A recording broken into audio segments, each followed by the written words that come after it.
tepat hari Kamis malam Jumat, beberapa tahun yang lalu.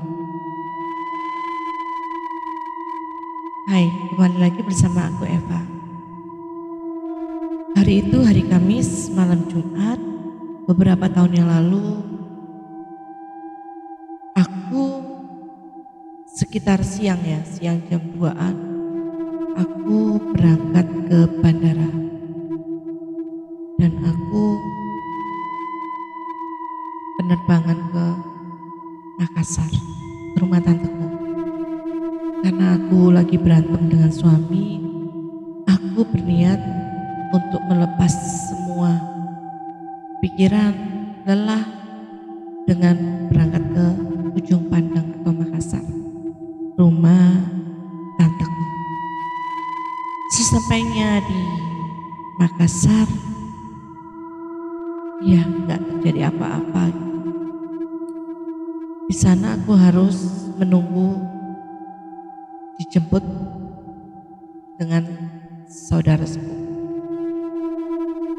Dan sudah makin sore, saudara sepupu bilang nggak bisa jemput.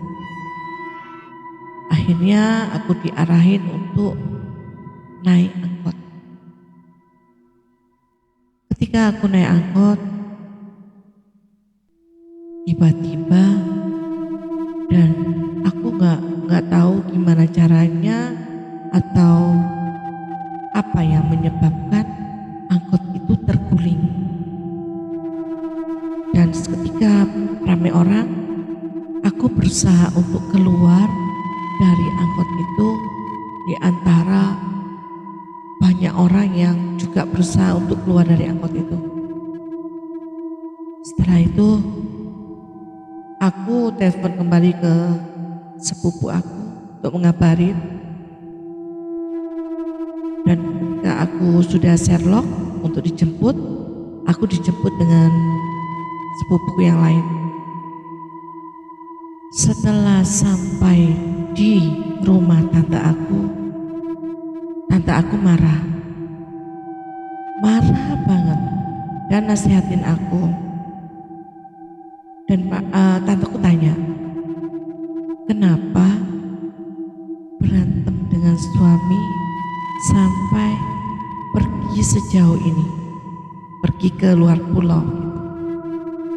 Dan tanteku tanya, apakah kamu tahu hari ini hari apa? Besok itu apa, hari apa? Aku bilang, besok kan tanggal merah tante. Aku bilang gitu. Dan tanteku bilang, iya, hari apa itu?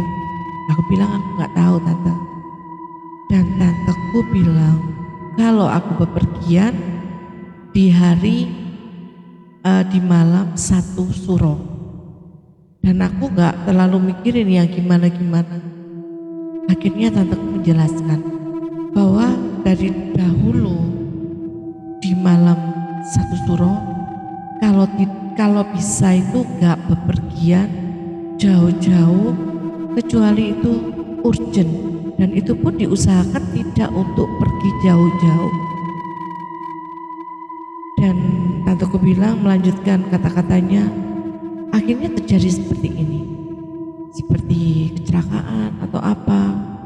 Dan aku berusaha menyangkal itu ya, tapi emang hari itu masih berlanjut, malam itu masih berlanjut.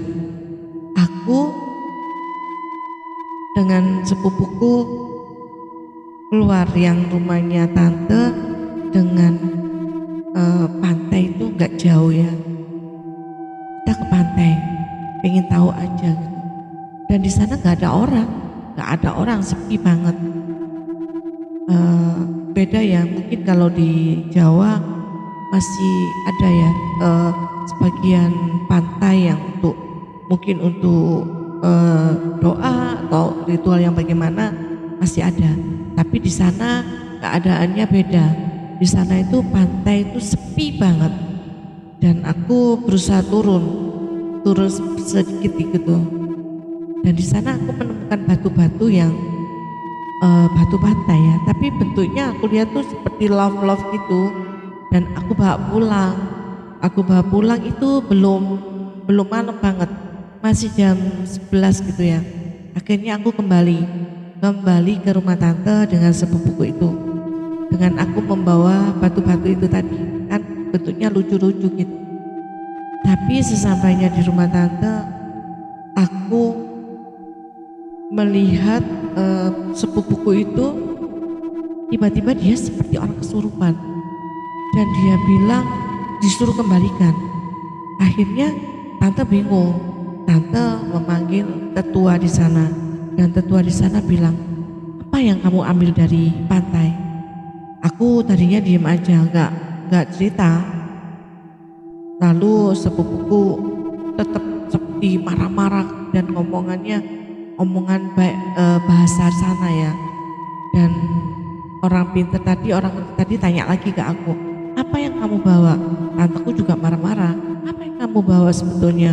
Dan aku jujur, aku keluarin itu batu-batu dari plastik yang aku tadinya tuh menemukan tempat ya, plastik untuk tempat batu-batu itu.